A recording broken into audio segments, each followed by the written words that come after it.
winter storm gale or something of that nature. I don't know. I didn't know that we were giving winter storms names anymore. But yeah, we got a little snow. It's already coming up. I was in the basement most of the day working. Didn't realize it was snowing. Get upstairs and there's white all over the ground. So yeah, we're expecting 16 to 24 inches of snow here in the Northeast. Not fun. Not fun.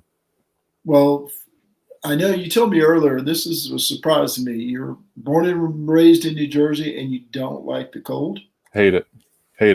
12 years in Florida, 8 years in South Carolina. Yeah, no, I'd much rather. I fit in much more down that way. Huh. Okay, cool. Well, as you can see, I am rocking the Coleman College shirt tonight. And here's an interesting story. I said, well, Coleman College, I've never heard of that. Let me look that up on the old interweb. And it started off like this. Coleman College was. So it is defunct, San Diego, California, but they are defunct now. So I think I got the last shirt on the way out. Coleman College. And I'm wearing this. Don't tell Zach, but I'm wearing this because I am going to school him. He's going to Coleman College tonight on the picks. What are you wearing tonight? I got a little super mucker, in our picks that I haven't really been doing so well. Saying it nicely, I haven't really been doing so well with. But I am a mucker. It's part of Muckfest is part of the MS Society, and I got this shirt for doing, I believe, 3 years in a row at the time. That's all that we were able to do it. So I'm a super mucker, and all my friends and my one really, really, really good friend that is a MS Warrior is so I'm wearing it for her tonight. Pretty cool. Yeah. Yes. And Kevron says already give you a shout out saying, he's the best. He's the best. So we know he's coming, It's always nice to have him. We appreciate it. How you doing, Kevron? Be safe. Absolutely. Yes, sir. Certainly will. Absolutely. Hey, why don't you give the folks a little update on things we got going on? We're working behind the scenes. I know a lot of people may not believe that, but we have jobs, and you've been working really hard on some other aspects of enhancing this show over the last couple of weeks. Yeah, so I had the opportunity. I actually was one of those people that, trying to start a watch party here for the show. I'll get it right one of these weeks. We're only 28 weeks in. But yeah, so I responded to an ad, and like we had Drew Watts from Fifth Quarter, and I asked him how he was able to get on Fifth Quarter. Similar idea for Sideline Sports and College Sports Network. It's college spelled with a K. Sideline Clemson. They've asked me to write a little bit for them, and they definitely want to be some sort of affiliate down the line with us, and hopefully maybe even grab the Seldom Used Reserve Network. But have asked, and I'm now doing the Clemson Twitter. I'm in charge of the Clemson Twitter for Sidelines Clemson. So I'm excited about it. I'm excited about the opportunity to write again because I love it. It's a passion of mine. So it's something that I know you and I, Marty, have been talking about getting into. We can't necessarily do it every day, but it is, it's social media, so it's relatively easy to kind of get involved and regurgitate some stuff. But I also want to come up with my own stuff as well. So excited about the partnership that they've offered me and afforded me, and we're excited to get the mix in here with Sluggo. Yeah, good deal. And I've shared with you before, back in the day before we met, I had 4 people contributing to Seldom Used Reserve, and we had video reviews, which Matt Wilczewski's done a couple of times this year. Chris did great. Chris, who he had on, Tiger Commenter on Twitter, did great recruiting stuff. Life got in the way. It's kind of like that old song, Susie quit and Johnny got married, and kids started happening and all that stuff. And my kid was getting to an age where he was more interactive, right? He didn't want to sit around and watch cartoons anymore. Never watched cartoons, but he wanted to go outside and play. So it just became too much, and it went away because we weren't making any money, or where we couldn't make a living at it for sure. So, but anyway, that sounds good. And you and I have talked. You love to write.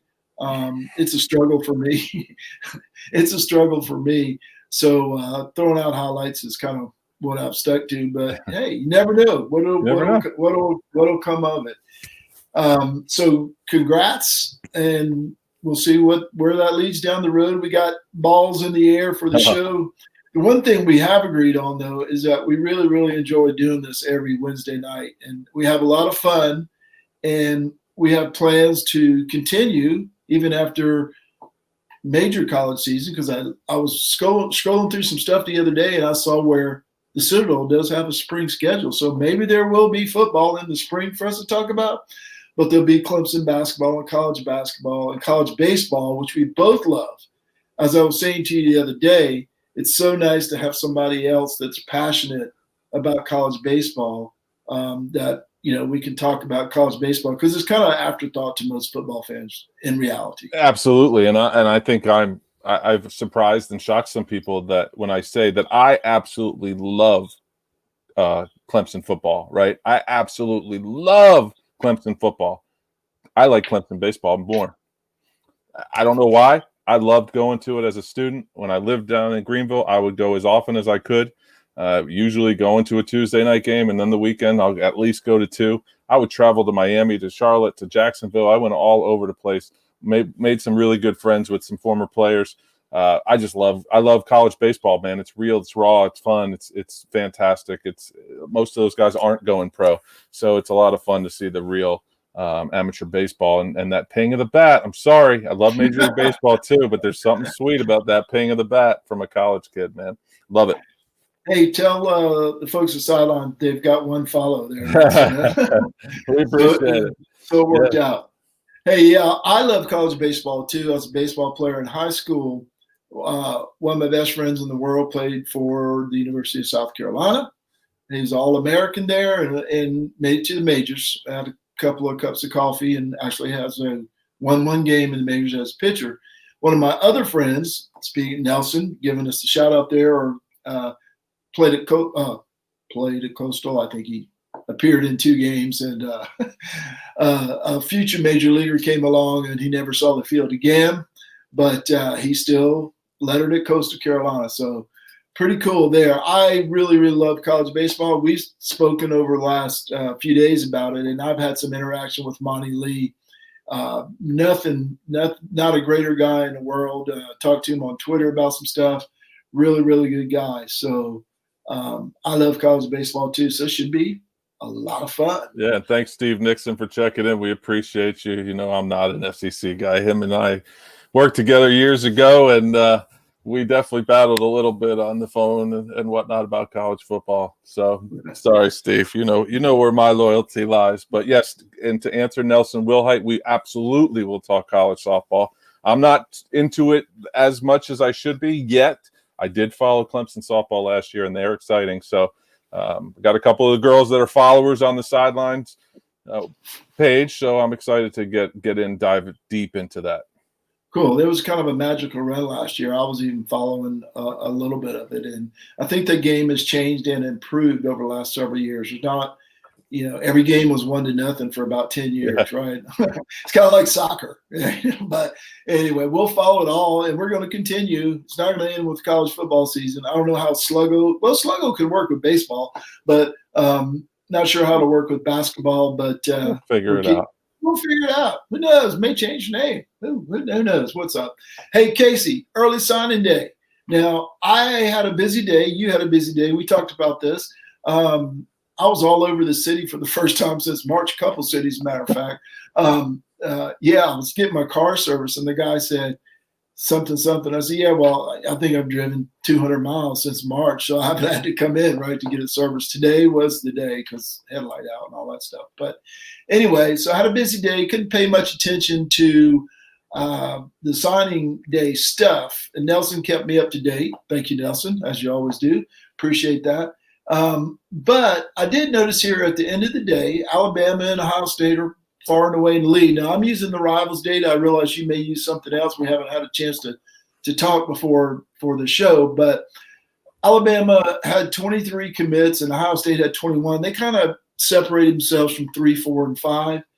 But if you look at it another way, which I always try to do, Ohio State's average commit was 3.95 stars. Georgia was 3.9, and Clemson was 3.89. So that was 1, 2, and 3 as far as the number of average stars. So Clemson was right there with those guys, just not as many.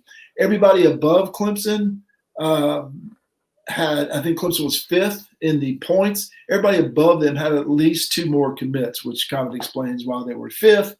But let me read you off some of the Clemson highlights here, because this is the way I look at it. And we did this when we started the show. But Clemson had the number 1, again, this is per Rivals, the number 1 inside linebacker, Derek Carter, the number 10 wide receiver, Bo Collins, the number 1 all-purpose back, Will Shipley, the number 4 defensive tackle, Peyton Page, the number 8 running back, Phil Maffa, hope I'm saying that right, Phil, the number 7 inside linebacker, Jeremiah Trotter, the number 1 center, Ryan Linthicum, the number 6 offensive guard, Marcus Tate, and the number 4 tight end, Jake Brenningstool. I hope I'm saying that right, Jake.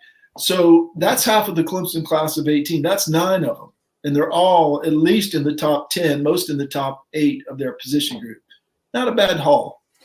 No, and there's other guys that you didn't name. And actually, I did a little crash course on these kids before we came on. And I do call them kids. I know they're young men. But even the guys beyond the ones you named, and maybe they're not. And I follow Rivals and 24/7. Those are the 2 that I really will follow. I did get a wave and a shout out from former Clemson Tiger. You may remember him and love him as I did, Theo Mugros. He was a 5-star, if not in Rivals. He was a 5-star in my heart. Really good guy. Was a friend in college. So he just said hello. So I just wanted to make sure I gave him a shout. But back to the Clemson recruiting. Zaire Patterson was a guy that once Corey Foreman decided to pull back on his verbal commitment, Clemson landed right away. Really raw kid, really tall, strong defensive end. But I mean, some of these guys, they got Troy Stellato, the wide receiver. They got 3 wide receivers. The thing that really jumped off the page to me was that Dakari Collins is 6'5", 200 pounds. And I mean, these kids we're just reloading, and they're all 4-stars. So like I was looking at your number 1 this, number 1 that, number 10 this, number 10 that. And then I'm looking down the list and I'm looking at, even Bubba Chandler, 4-star quarterback that JP Priester brought up to us a couple weeks ago. Cade Denhoff is a defensive end. There's another 3-4-star kid. The Nate Wiggins that just flipped from LSU. He's a 4-star kid. I mean, you just go down the list. Andrew Makuba. I could go on for days. Well, actually, a couple more minutes, as I'm apt to do. But they're just 4-star kid. Clemson is doing okay on the recruiting trail, and if the recruiting rankings hold, it'll be 7 straight years of a top 10 recruiting class. And every Dabo Swinney class that he has signed since 2008 has won at least one ACC championship. Some nice stats to have. No doubt. And here's what we know. Those 18 kids are going to be all high character kids, and they're likely either going to finish their career at Clemson or, sometimes they end up somewhere else. It's, it happens, but they're all high quality, high character kids, and they have a good time, and they enjoy being at Clemson. They want to be there, and hopefully, it'll work out for all of them. But the numbers say it probably won't. But they'll go like Chase Bryce and have a career somewhere else, and maybe somewhere else. But here's a stat that Theo just gave to me. I don't know if you can see his comments. I have them on my phone. He just said the transfer portal is going to kill college football. There's already 420 players in the portal. Also will have a huge impact. Currently 420 players looking to move. That's a huge number. Yeah, and I think and Nelson brought that up earlier in the week, and we were chatting, and I said, remember Dabo Swinney saying that, and kind of saying this isn't the greatest thing in the world, and everybody jumped on his case like they do, saying, what about the kids going anywhere they want to? There's a drawback to that. There's a lot of positives, Chase Bryce, as we talked about, the other players from Clemson getting a chance to play somewhere else. Shaq Smith comes to mind. But there's also drawbacks because kids they leave the school they're committed to. They think they're going to get all these offers, and I understand that a lot of them don't get any offers, and some of them think it's better somewhere else, and it's not, and they end up at 3 or 4 schools, and they get a reputation. Hey, I'm all for let them move if they want to move. I'm just saying it's not all positive. Yeah, absolutely. I like the one free move, as they say, when coaches are free to just up and leave a kid that they sat in the living room of a parent and promised that they'd be there for 4 years or beyond, and now they're up and free to move without any repercussion, really. In fact, they get paid most of the time if they leave or pay a buyout. They get paid for nothing. Right? Heck, I want that. I mean, anyway, I could go off on that too. But the 420 kids should have a free move where they're able to play right away. Just my opinion. Yeah. Oh, I agree. I'm just saying it's not all it's cracked up to be, because not everybody that goes in that portal is going to end up starting somewhere else or being successful somewhere else. Whereas if they stayed, things could have been different. As you see, Clemson's used how many deep on the linebacker chart the last couple of weeks? 3, 4 guys. I was like, well, who's that dude? I don't even know who he is. 10 games into the season, because he's needed to play. All right, so that's kind of a wrap. Anything else you got for signing day? I don't think so. I'm excited about this class. I can't wait to see Will Shipley. I made the comment on Chop and Beef early on in that show that this kid looked small. And then I saw a picture without a shirt, and it was just like, he's not small at all. And then I saw him run, and it was like, oh, my God, he's fast. So I'm really excited to see him. And then the other running back, Phil Maffa, whatever, however, I'm sorry, we'll get it right. We'll know you. Once Don Munson says it one time, we'll know how to say it. But I like him because he really reminds me of a James Davis. It really feels like we're in this class, we're getting a thunder and lightning because of how quick and shifty and all-purpose Will Shipley seems to be in film. And then you got Phil Maffa, who's got the speed of a James Davis up to break away, but he'll also go between the tackles and knock somebody down. He's 220 pounds plus. Once he gets into the weight room, he's going to be probably even a little bit bigger at 6 feet. I'm just excited about him, obviously, because I'm talking to him and squeezing a football like it's my job. Well, I asked, remember when we had JP on a couple of weeks ago, I asked him about who's going to be the next Travis Etienne, like there could be one, right? And I didn't even think, Will Shipley didn't come to mind, but obviously he's certainly a candidate, not to be the next Travis Etienne, but to help fill those shoes. And hopefully the two of those, plus what's currently on campus, can do that. Now, JP still owes me a 2022 quarterback, preferably a 5-star. Preferably a 5-star, because if you think about it, you're going to have, assuming Trevor takes the Jets up on $50 million or whatever, you're going to have 2 years left of DJ probably, and then let's see, with that 21 and 22, so in 23, that's going to leave an opening there. And as good as Trevor was as a true freshman, as good as DJ is as a true freshman, I'd like the guy to have some experience, the next guy, because if they're truly once-in-a-generation players, Trevor, for instance, the next one's not likely to be. I said the same thing, though. Let me tell you. I said the same thing when Vince Young left Texas. I told my Texas buddies, good luck getting another Vince Young. Who walks in the door but Colt McCoy? Now, not Colt McCoy for the Redskins. Colt McCoy for the University of Texas was really a special college football player. So it can certainly happen. All right, Beef, let's talk about last week. And, really boring games early. Not a lot going on. It got a little more interesting as the day went on. Coastal was struggling and back and forth and ended up pulling it out. But Florida lost. Florida lost for the second time this year. Now, I don't have any rants today, but a little birdie told me somebody has a rant today about Florida. I don't know if it was the snow, the soft, white, pillowy snow that's falling from outside my window right now that's going to soften me up as well, because I really started thinking about it when you put the Google Doc together, and I was looking down and trying to add some 2 cents here. I really had a rant because Florida only dropped 1 spot in the polls in the college football playoff poll. The committee only dropped him 1 spot after losing to a woeful LSU team. Now, that team showed up on Saturday night. I actually enjoyed watching them, maybe a little addition by subtraction for some of the guys that they lost, but I could only imagine what they would have had if they had Jamar Chase catching footballs from, what the heck's his name? Mitchell. No, it's not Scott Mitchell. It's the other one. Brad Johnson's kid, Brad Johnson. Yeah. Anyway, kid quarterback, Max Johnson. That's what his name is. But he kid throws a shoe. You know, it's just that gets all the headlines that he lost the game. But the game shouldn't have been that close. The line was like 24.5 points. It was extremely large, and it should have been a blowout.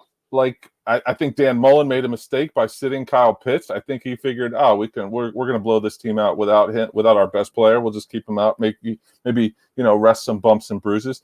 But I hate the fact that they only dropped one spot. And then I started thinking about it, and I said, well, if they beat Alabama, it sets the committee up to say that they have, well, it's a 2-loss conference champion, but the SEC champion is close enough to the top 4 that they could make a case for them to get in. Which I guess, as I'm saying that out loud, because I was thinking about it before, I was like, I was softening on it. But as I'm saying it out loud, a 2-loss SEC championship team, A, they're not going to win, so it doesn't matter. But B, they're actually going to try to put them into the playoff.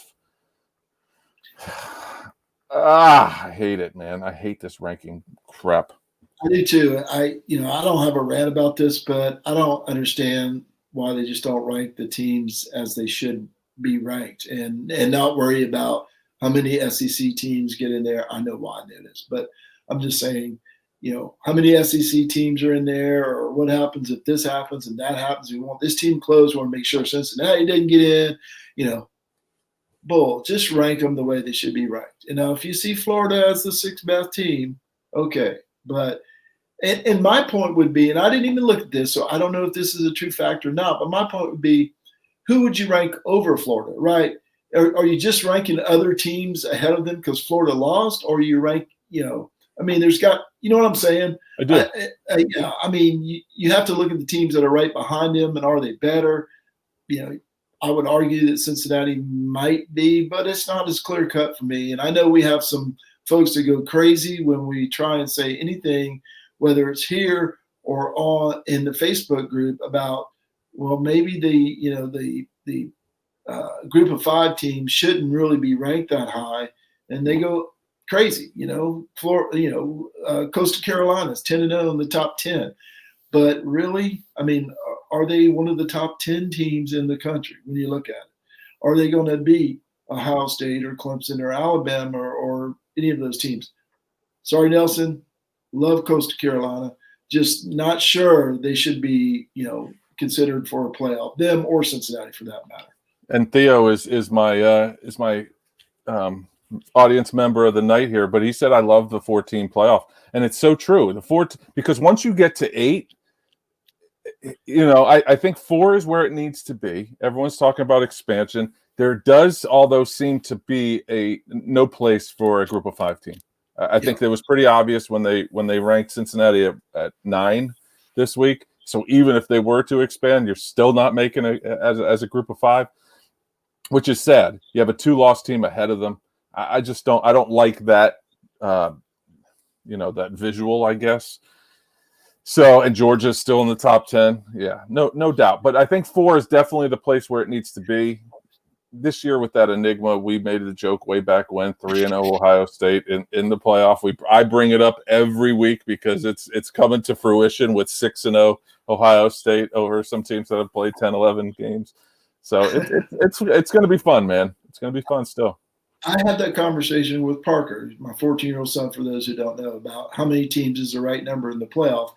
I voted for 4 because once you start, it's not going to end the debate, right? Because if there are 8, people are going to say, well, how about number 9? Then Coastal will be wanting to get into the playoff, right? Because they're number 9 and they really think they should be in. And it never ends the debate. It hasn't in basketball as much as they grow that playoff. So I think 4 is the right number because look at it. Look who you start getting down there at number 8. You'll have Cincinnati likely to get crushed by somebody. You'll have 2-loss teams, and maybe, in certain years you could have a 3-loss team in the playoff, and it just doesn't seem right. I think 4 is the right number. You start watering it down, and you get NBA, you get teams under 500 in the playoffs. We're going to see teams with 0 wins in bowl games, or at least 2. South Carolina's going to take theirs, right? So I agree. I think 4 is the right number. Speaking of 2-loss teams in the playoff, Iowa State has an opportunity on Saturday to crush I don't know if he's I guess boyfriend. My boyfriend, Spencer Rattler. It's your man crush. I'm a man crush. I'm breaking up. If he does not win Saturday, I'm breaking up for 66 reasons. That's an inside joke, folks. And Iowa State, should they be in if they beat Oklahoma? You know, the sticking point with Iowa State for me is, and as much as I would love to see them, but I guess it's a part of me that wants to see somebody fresh and new, right? I haven't seen Iowa State. Yes, I'm a Clemson guy. I want to see my Clemson Tigers in there. Of course, Alabama's the cream of the crop, so you want to see them in there. Ohio State, you kind of want to see in there as well, even though their fan base struggles at times. Even you, looking at you, Tom Gladishevsky. But no, I would like to see Iowa State in there, but the thing that's really hanging me up on it is losing to Louisiana. Now, I know you shouldn't hold the team accountable for a loss early in the season, first game of the year. You don't really know what you have. Maybe had some COVID issues this year. You know, they have the excuses that could be endless, but they still lost to a Louisiana team. Beating Oklahoma with a 2-loss Oklahoma team, it's still a feat because as good as Oklahoma has looked recently, right? So I would argue that if there's some chaos that goes on, that maybe, you know, if Clemson beats Notre Dame by a lot, maybe and Iowa State beats Oklahoma, and maybe Northwestern gives Ohio State a game, Florida beats Alabama. I mean, maybe the chaos that we all love to hate as Clemson people, but maybe if that happens, then we do see Iowa State. But I think it's still going to take a lot for them to get in. But yeah, quite honestly, I know I talked around the question a little bit. I would love to see them in. I would, even at 2 losses.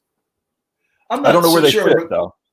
Yeah, but I wanted to say one thing, in that you talked about a 2-loss Oklahoma, but one of those losses was to Iowa State. So, I mean, part of the reason they have 2 losses is because Iowa State beat them. So, I mean, it's kind of a, you know, I heard a great statement on I think it was the Cover 3 podcast Nelson and I listen to and often text about, is that the committee is just they're putting teams where they're putting them, and they change the justification every week, right?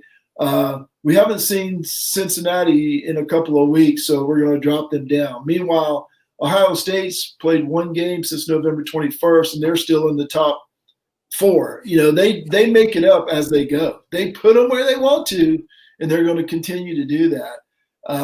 So I pay attention to it, but let me tell you, I was watching basketball when the ranking show came out last night. I mean, well, this is the perfect year to do something like that because money is not really going to be an issue. I mean, it is already a major issue, but what I mean is that you're not getting fans at the Rose Bowl, so that money's already lost. So so you don't have to say necessarily that you need an Ohio State in there. In my opinion, you're still going to get eyes if there's a blue blood or a recent blue blood in there. You know, of all years to not play the biases, if there are any, which the optics seem like there may be, this would be the year to do it, but it doesn't look like it. It just seems like that all the biases are right out there in front of you. I mean, yep. You know, Ohio State playing 6 games and SEC being set up to get Florida in there if they win. It's too obvious this year. And the other thing that's obvious is, as you said earlier, is that Group of 5 might as well give it up. Because if Cincinnati and Coastal don't make it, which they're not going to, there's really no use. It's kind of strange for those guys. They're not playing for anything. They're playing for conference championships, but that's it really for them. Then a bowl game to play somebody, but I mean, what do you play for? You play for a championship. So I don't know. It seems weird. It seems like we should have a Power 5 champion, a Group of 5 champion, and a FCS champion. All right, before we get on to the picks, I see Zach Locks is in the waiting room. Let's talk about Army-Navy. It was interesting game. Oh, $4. Now, it was a unique game, I will say. I looked at the stats afterwards because I heard during the game that one of them, I think it was Navy, had more penalties than first downs at one point. And they ended up, the 2 teams, I read them off to Parker, they combined for like 279 yards to 2 of them. Yeah. That's like a quarter for Clemson or Ohio State or something. But it was still an intriguing game, for what it is.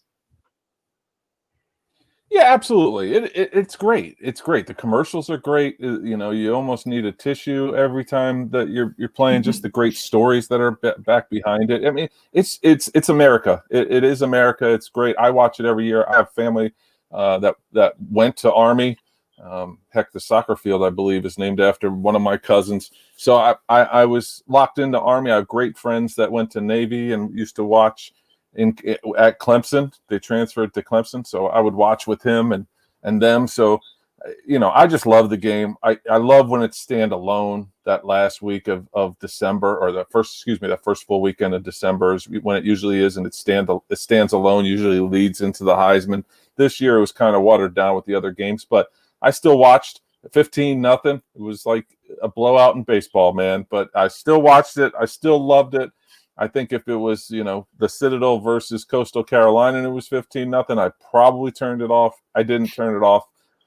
You know, I love to hate that offense, but it's something. It's like art when Army plays Navy, and then the singing of the songs at the end of the game is really cool. Just the respect between the two clubs. It's everything that's good with college football wrapped into one game. No doubt, those guys are the true definition of student athletes. And let me tell you this: uniforms, both of them are top notch, man. Always awesome looking uniforms. But I will say this: it felt like 3-0 was an instrumental lead for part of the game. It was like 3-0. It's like a soccer game when it gets to be 1-0. You go, oh, this one's over. This one's over, man. But I enjoyed it. I watched 95% of it. It was still a lot of fun, as you said. A lot of respect. And speaking of which, as you were talking about, I want to let you know I finally got in touch with the VFW because I had some family stuff last week. I couldn't meet the dude, so I dropped it in the mail to him. He said he would let me know when he got it. He hasn't responded yet, but the check is literally in the mail to the VFW and Kyle. So, and I've been in contact. Hey, Casey, it's that time. You know what time it is. I don't think you could have done any worse if you tried. Well, I take that as a victory. These guys aren't doing research, so why should I? Beef, you stink the most. A true believer in what they're doing in North Carolina. That's why I'm picking Virginia Tech, Tennessee. I love Spencer Rattler. I agree with Marty. I don't like this. Look, you smell it, the back door cover.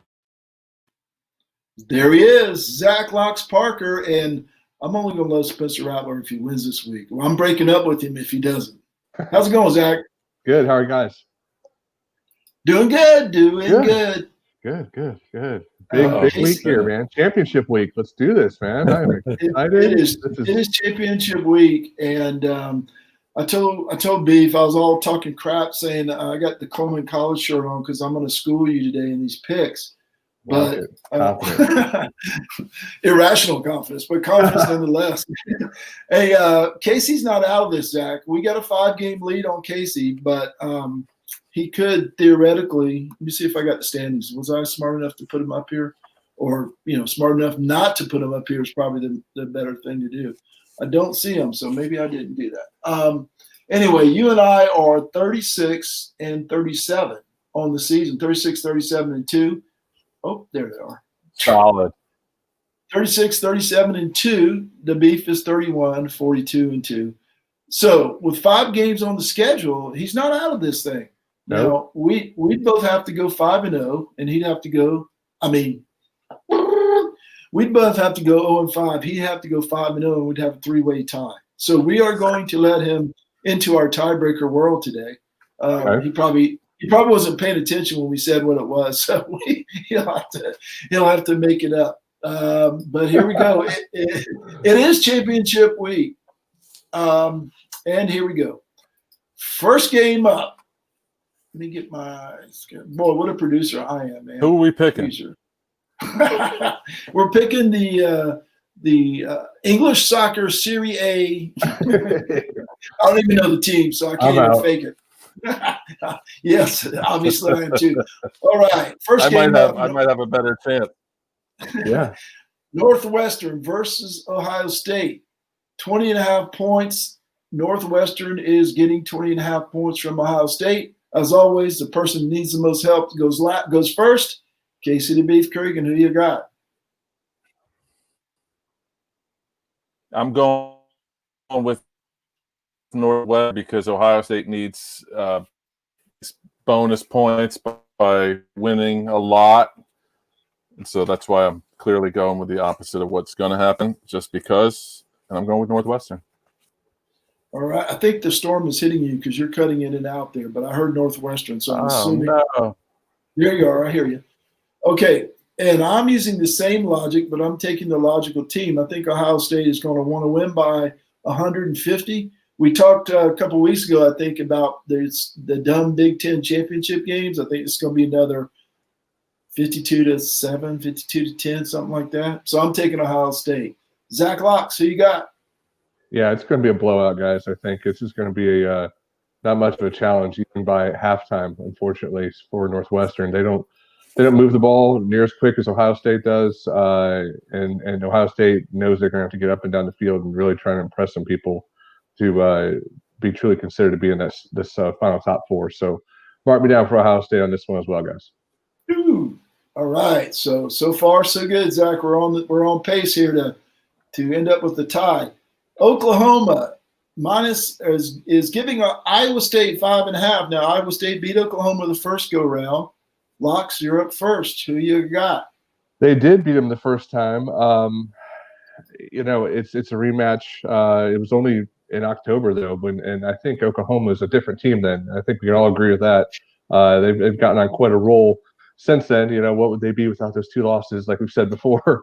And it is your buddy Spencer Rattler. So both teams had over 400 yards in that game too of offense. So look for this one to be up and down the field, a typical Big 12 track meet, if you will.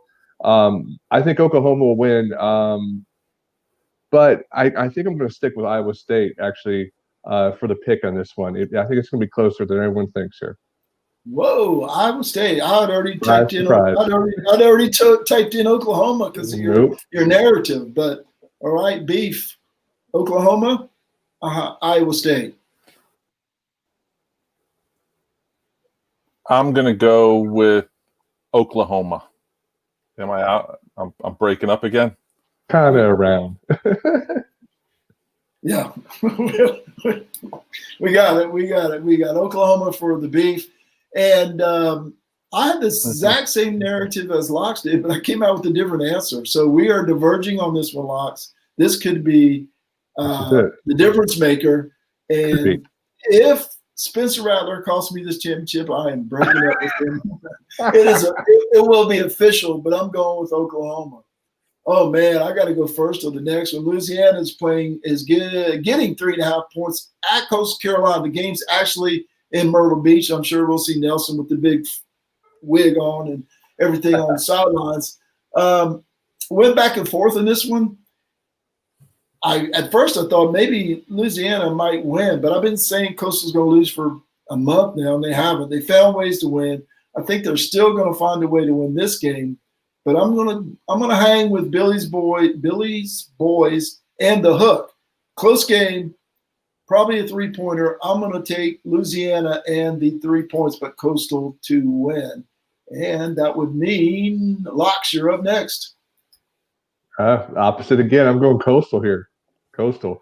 They really they've impressed me in the past couple of weeks when I haven't really been thinking that they had what it took. Versus BYU really showed up and showed out. And there's something with this team. We've been saying all year. They're just, I don't know. It's like the mullet magic. I don't know what they have going on, but they're fun to watch. I hope they win. I'd like to see an undefeated team keep rolling like this. So, yeah, mark me down for Coastal here. All right. Locks has Coastal. Beef, you want to sign your pick? You want to write it out? And you're going with Coastal. Yeah, I like when he can't talk a lot. It works out pretty well for us. I'm going with Locks. All right. Oh, the big one. Here's what everybody has tuned in to hear. Clemson is giving Notre Dame 10.5 points. 10.5 points. This game's played in Charlotte. Clemson's home away from home. Different vibe on this one. Now, I heard several scenarios here of why this spread is so much. The last thing I heard was those guys making the line must know something that we don't know because they're like, is Trevor worth 10? One narrative I don't hear, I hear Notre Dame won and Clemson Clemson hung on with without all these players. One thing I haven't heard is very few people realize Clemson had a 7-point lead with the ball at the end of the game. And even after that, they had a 7-point lead with Notre Dame 91 yards from the goal. So they were very, very close to winning this game. All that to say, Beef, you're up first. And I don't know who you want to sign, how you want to sign this one. Clemson, Notre Dame, Beef.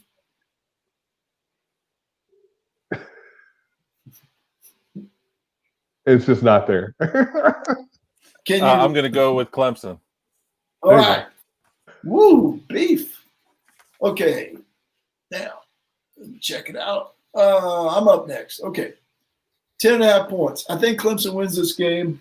Again, I'm not sure about the spread. I want to say they're going to cover that spread, but again, the hook is sitting there too pretty, and I can see a 31-21 game or 41-31 game. I'm going to take Clemson to win, Notre Dame to cover. Yell at me in the comments, everybody. Zach Locks Parker, who you got? I hear you. This is a tough one. We watched the line. When did it come out? This podcast last week, I think. 7.5 is where it started. Climbed up to like 11.5. Now we're down at 10.5. So it's been interesting to watch it and to go back and look at what happened in the first game. It really confuses me. I think it's going to be closer than everybody thinks. I mean, I think this is going to come down to the wire again. I wish it wouldn't. I'd love Clemson. I'd love Angry Clemson to come out, but I don't know if Angry Clemson is going to be available for this one. Notre Dame's looked pretty impressive. I don't think Clemson's defense has played very passionately the past couple of games. Hopefully they will show up for this one. But I too, I'm going to take Notre Dame here because I just don't think Clemson's going to cover the 10.5. So, and before I forget too, big shout out. I think I hopefully have some family listening in your neck of the woods. I'm already in Sugar Land, Texas. My aunt and my uncle and a few cousins. Yeah, they're all Notre Dame fans. So I picked Notre Dame, just not to win. Sorry, guys. Hey, welcome in Zach's aunt and uncle. I jokingly named you Aunt Tilly because Zach wouldn't tell me your name, and I was going to name one of the episodes after you, but I don't know. I got distracted. I'm old and got distracted. It's easy to do. So hey, look there. Alyssa. Alyssa, welcome in. Zach says hi, and he's terrible at picking games. Favorite aunt. That's right. Favorite aunt. That's hilarious. All right. Well, all right. Now we need Mama Cregan to chime in and give me her meatball recipe, Casey, because I heard on Chopping Beef she's had the best meatballs ever. So, and Casey can't talk. That's pretty cool. All right. Alabama is giving Florida 17 points. Is that enough? Locks, you're up first. Is it enough or not enough? Where do we go? Alabama and Florida, 17 points. Well, I've brought this up for the past couple of weeks. What's the over under going to be? And I sent to you guys earlier today. 74.5 is the over under for this game. Fantastic. What's he putting up? Poor guy. What's it say? Alabama by 1,000, I think. Okay. So the not even his turn. She said hello. She said great show. All right. So 74.5. I still like the over. Honestly, myself, I think there's no way that Alabama doesn't put up 50 plus on this one. I also think that Florida's going to score a little bit here too. They're disappointed about last week. They really screwed that game up bad. I'm sure they've been running some laps from throwing the shoe. But I like Alabama to cover, but look for a high scoring game, like 60 to 45 type of thing. It's going to be way up there, 65, 55. 45. Can't do my math. All right. Hey, maybe Aunt Alyssa can help you with your math. All right. She's an accountant. Obviously, she can help you with your math. All right. And this is the first game we all three agreed on because I'm taking Alabama. I went back and forth on this one too because same reason Zach said. I thought maybe Florida, Alabama would kind of take it easy a little bit, and Florida would be mad. Speaking of which, every team has a reason to be mad, right? Alabama didn't make the playoffs last year. Notre Dame's not getting all the respect because everybody thinks Clemson's going to beat them after they beat Clemson earlier. Ohio State is everybody saying they shouldn't be in the playoff. I mean, everybody's going to be angry this week. All right, let's go to our alternate games. First one up, Tulsa getting 14.5 at Cincinnati. The game's at Cincinnati. This is another team I keep betting against, and it hasn't worked out. Talking about Cincinnati. I'm going to take Tulsa in the 14.5 just because of the hook. I don't know. I think Tulsa will give them a good game. I think Tulsa's a good football team. Are they as good as Cincinnati? I haven't seen Cincinnati a lot, so this is a wild guess on my part. I am going to take Tulsa in the 14.5. Locks, who you got? I'm with you. I haven't seen much of either team, just seen highlights. Even I've seen more Cincinnati highlights than Tulsa even too. But the 14.5 just an ugly number for me. Totally agree. I think Tulsa will hang in there. I'm sure maybe they even do an upset. Who knows? I mean, that would really shut down the outer five here. They're not going to even have a chance if Cincinnati loses. So give me Tulsa here too. Same story. All right, Beef. Can you talk? Nope. All right, Tulsa. Beef, I don't know what we're going to do at the end of the show. We usually do the wrap up. You do such a fine job. I'll say Tulsa, but I'll probably not. Oh, heard it. Good. Cool. All right. Final game. Oregon getting 3 points at Southern Cal. We hear that. Beef, you're up first. Oregon or Southern Cal?